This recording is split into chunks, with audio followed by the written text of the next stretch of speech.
नई दिल्ली के एक छोटे से इलाके में रहने वाला युवक आदित्य अपनी नौकरी छोड़कर एक नए गांव में बसने का फैसला करता है। उसे सुनने में आता है कि यह गांव बहुत शांत और सुंदर है, लेकिन यहाँ कुछ अजीब घटनाएं भी होती रहती हैं। आदित्य गांव में पहुंचता है और उसे गांव के लोग बहुत शांत और कुछ संदिग्ध लगते हैं। वह अपने कमरे में जाता है, लेकिन उसे अजीब सी आवाजें सुनाई देती हैं। उसकी जिज्ञासा और बढ़ जाती है। आदित्य गांव के कुछ स्थानीय लोगों से मिलकर उनकी दिनचर्या और रहन सहन के बारे में जानता है।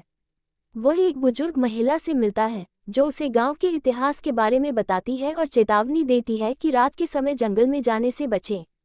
रात को आदित्य बाहर जाता है, लेकिन उसे कुछ नहीं मिलता। वह सोचता है कि सब कुछ केवल उसके दिमाग का खेल हो सकता है, लेकिन रात में उसे दूर से कुछ रहस्यमयी रोशनी दिखाई देती है। आदित्य उस रोशनी के पीछे जंगल की ओर बढ़ता है।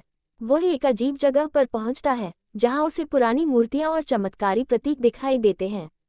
वह समझता है कि यह सब एक पुरानी कहानी से जुड़ा हो सकता है। आदित्य गांव के एक पुराने मंदिर में जाता है। वहां उसे एक किताब मिलती है जिसमें इस गांव के रहस्यों और अतीत की घटनाओं के बारे में लिखा है। वह पढ़ता है कि यह गांव कभी एक शक्तिशाली तंत्र के केंद्र हुआ करता था। आदित्य किताब में पढ़ता है कि गांव के लोग किसी अज्ञात शक्ति से डरते थे और कई साल पहले गांव के लोगों ने एक भयंकर शाप स्वीकार किया था। आदित्य को यह सुनकर एक बड़ी शंका होती है कि क्या ये सब सच है। आदित्य को एक रात एक आंतरिक आवाज सुनाई देती है जो उसे यह बताती है कि इस गांव में कुछ ऐसा है जो समय के साथ भुला दिया गया था। वह महसूस करता है कि यह कोई साधारण गांव नहीं है। गांव में एक अजनबी व्यक्ति आता है। वह आदित्य से मिलता है और कहता है कि वह भी पुराने मंदिर का इतिहास जानने आया है।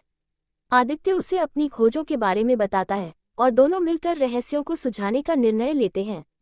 आदित्य और वह अजनबी व्यक्ति एक साथ मिलकर रात को मंदिर में जाते हैं, लेकिन वहां पहुंचते ही अजनबी का व्यवहार बदल जाता है। वह अचानक गायब हो जाता है और आदित्य हैरान रह जाता है। गांव में अजनबी के गायब होने के बाद आदित्य को और भी अजीब घटनाएं होने लगती हैं। उसे यह एहसास होता है कि वह किसी बड़ी ताकत से जूझ रहा है। आदित्य रात को जंगल में जाता है जहां उसे एक गहरी गुफा मिलती है। गुफा में प्रवेश करते ही वह एक पुरानी कंकालों की हड्डियों से घिरा हुआ एक रहस्यमयी रूप देखता है। आदित्य को पता चलता है कि इस गांव पर एक शाप था जो एक खतरनाक तंत्र द्वारा लागू किया गया था। यदि वह इसे नहीं सुलझाता तो गांव और उसके लोग हमेशा के लिए इस अंधेरे में डूबे रहेंगे। गांव के एक पुराने बुजुर्ग से आदित्य मिलता है जो उसे बताता है कि गांव में एक आत्मा बसी हुई है जो शाप के कारण मुक्त नहीं हो पाई। केवल एक खास वक्त पर वह आत्मा मदद कर सकती है। आदित्य और बुजुर्ग मिलकर यह पता लगाते हैं कि आत्मा को मुक्त करने के लिए एक खास पूजा करनी होगी। वह गांव के मंदिर में ये पूजा करने का निश्चय करते हैं। पूजा का दिन आता है। आदित्य और गांव के लोग मिलकर मंदिर में पूजा आयोजित करते हैं, लेकिन अचानक एक तूफान आता है और पूजा में विघ्न डालता है। आदित्य पूजा के दौरान एक रहस्यमयी शक्ति का सामना करता है। उसे लगता है कि वह कुछ और नहीं बल्कि आत्मा का प्रतिरोध कर रहा है। आदित्य को यह समझ में आता है कि इस गांव में केवल एक आत्मा नहीं बल्कि एक प्राचीन शैतान की ताकत भी मौजूद है।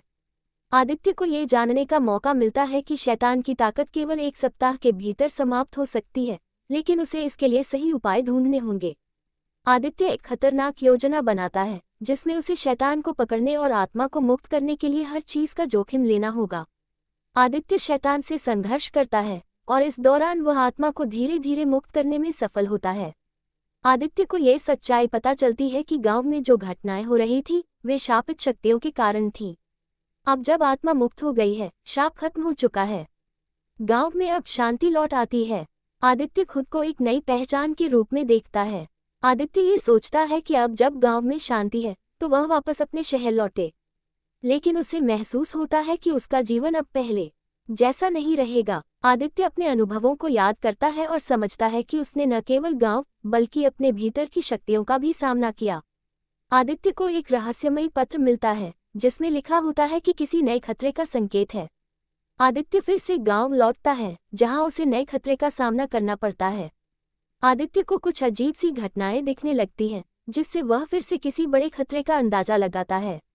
आदित्य को यह पता चलता है कि गांव के आसपास फिर से एक नई काली ताकत ने जड़ें जमा ली हैं। आदित्य इस नई ताकत से निपटने के लिए अपने पुराने मित्रों से मदद लेता है। आदित्य को एक पुरानी वस्तु मिलती है जो शाप के संकेत देती है। आदित्य एक अंतिम संघर्ष के लिए तैयार होता है, जहां उसे शाप को पूरी तरह से समाप्त करना होगा। आदित्य की शक्तियों का मुकाबला करते हुए शाप पूरी तरह से समाप्त हो जाता है। गांव में फिर से शांति लौट आती है। आदित्य अब समझ चुका है कि उसका जीवन हमेशा इसी रहस्यमय दुनिया से जुड़ा रहेगा। आदित्य अब अपनी नई पहचान के साथ जीवन की एक नई शुरुआत करता है। उसकी यात्रा खत्म नहीं होती, क्योंकि वह जानता है कि हर रहस्य के पीछे एक नई कहानी होती है।